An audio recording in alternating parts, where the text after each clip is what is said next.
It's a quiet Appalachian town, better known for its coal history and small-town charm than for motorcycle gangs or organized crime. But in September 2022, violence erupted here, leaving one man dead, 6 men in chains, and a community caught in the crossfire of one of America's most feared outlaw motorcycle clubs, the Pagans. 3 years later, in a Marion County courtroom, the alleged president of the Pagans local chapter, Ryan Lane, stood trial for murder. Prosecutors called him the number 2 guy in the entire West Virginia-Kentucky region. The defense called him a victim of mistaken identity. 9 tense days of testimony, accusations, and gang lore filled the courtroom. Jurors heard stories of masked men, secret texts, children caught in the middle, and a culture of violence that prosecutors compared to a sick death cult. But after hours of deliberation, after days of weighing testimony against testimony, the jury could not agree.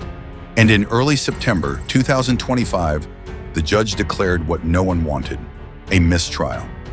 This is the story of Ryan Lane, the Pagan Motorcycle Club, and the murder of Henry Silver, a case that exposes the blurred lines between loyalty, violence, and justice. The murder of Henry Silver. The story begins on September 9, 2022, in the Carolina area of Marion County.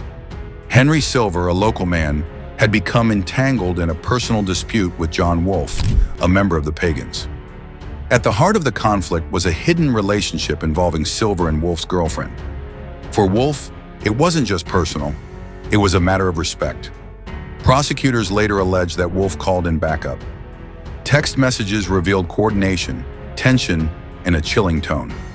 10 minutes before Silver was killed, Wolfe texted Ryan Lane saying, "Keep her phone on. I might need bail money around the same time." Lane allegedly texted his men, "Handle that F, minor." Minutes later, shots rang out in a parking lot. Silver was gunned down, struck multiple times, including 2 shots in the back. He died where he fell. The suspects, Wolfe, Austin Mullins, Derek Clem, and Dane Hull, were seen wearing ski masks that night. To prosecutors, this wasn't a heated argument gone wrong. It was an execution, planned and carried out by men operating under the authority of their motorcycle club president, Ryan Lane. The arrests and indictments, in the weeks and months that followed, law enforcement moved in. 6 men were arrested in connection with the killing.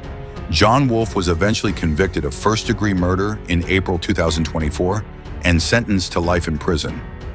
Austin Mullins, the alleged shooter, was sentenced to 40 years in March 2025. Derek Clem and Dane Hull each received prison time for their roles.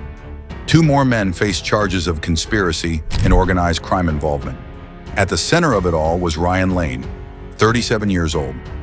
In February 2025, Lane was indicted on 2 counts of organized criminal enterprise, 1 count of first-degree murder, 1 count of solicitation to commit a violent felony, and 1 count of conspiracy to commit a felony. Prosecutors painted him as the president of the Pagan Motorcycle Club in Marion County.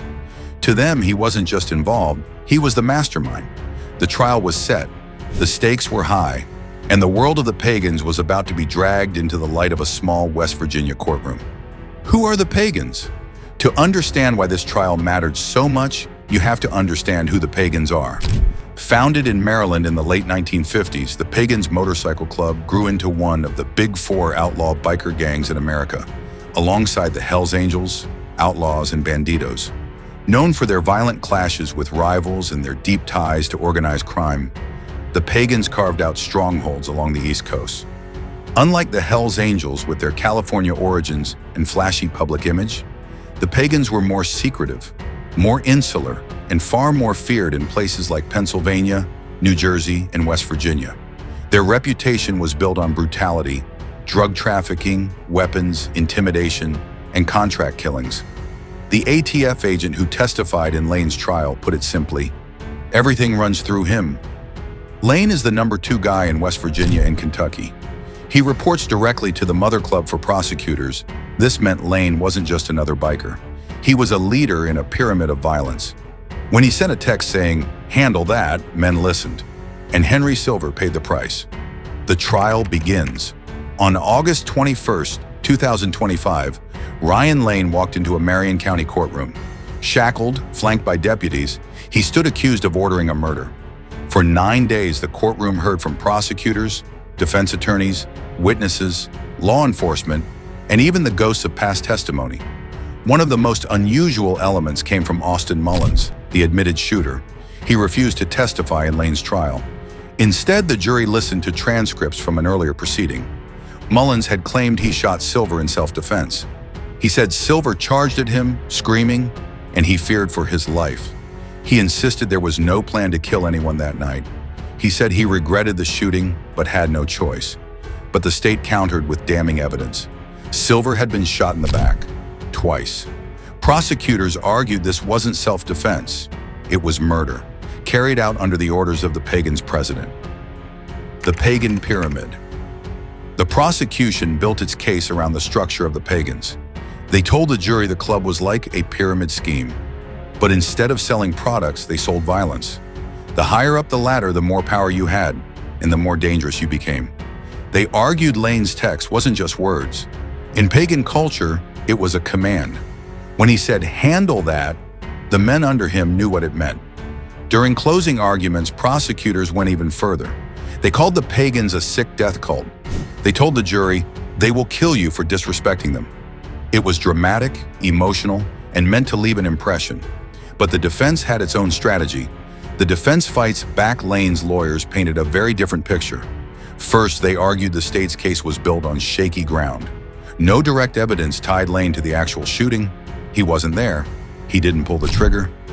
Second, they pointed to confusion around the leadership of the club. Lane had a twin brother who owned property connected to the clubhouse. Could prosecutors be mixing up identities? Was the state exaggerating Lane's role in the Pagans' hierarchy? Finally, the defense hammered at the state's lack of proof. They told the jury, the state has not proven the element of every crime in the indictment. The evidence just isn't there. To convict Lane, the jury would need to believe beyond a reasonable doubt that he ordered Silver's murder. For the defense, that leap was simply too far. Deadlock. On the 9th day of the trial, the jury left to deliberate. It was Friday afternoon. They had the long Labor Day weekend ahead. When they returned Tuesday morning, they tried again. They debated, they argued, they voted. But by 2 p.m., the jury sent word to the judge. They were hopelessly deadlocked. The judge had no choice. He declared a mistrial. Ryan Lane was taken back into custody. The courtroom buzzed with tension. Family members gasped. Reporters scribbled down notes. Prosecutors looked grim. The case that was supposed to bring closure had ended in uncertainty. What happens next? So what happens now? The state has two choices. Retry Ryan Lane with the same charges, hoping for a different outcome. Drop the charges and move on. It's unclear which path they'll take. Retrying Lane would mean dragging the community through another long, painful trial with no guarantee of a different verdict. Dropping the charges would mean leaving the alleged president of a violent motorcycle gang unpunished for a murder prosecutors say he ordered. For now, Lane remains in custody, but the future of the case hangs in limbo. The broader picture. The mistrial in Lane's case highlights a deeper issue in prosecuting organized crime. Outlaw motorcycle clubs like the Pagans are built on layers of secrecy, loyalty, and intimidation. Leaders rarely get their hands dirty. Orders are passed down quietly. By the time violence erupts, it's hard to trace it back to the top. Law enforcement has seen this before with the mafia, cartels, and street gangs. Taking down the foot soldiers is easy. Bringing down the leaders? That's another story. The Pagans thrive in this gray area. Members know the rules. Outsiders struggle to prove them. And in Marion County, that dynamic just played out in dramatic fashion. Henry Silver is still dead. His family is still grieving. John Wolfe, Austin Mullins, Derek Clem, and Dane Hull are all behind bars. But Ryan Lane, the man prosecutors say ordered the killing, remains a question mark. Is he guilty of masterminding a murder? Or is he a convenient target, framed by his reputation in his club's notoriety? For now, the jury couldn't decide. The state may try again, or they may let it go. What's certain is this: The pagan's shadow still looms over West Virginia, and the story of Ryan Lane is far from over.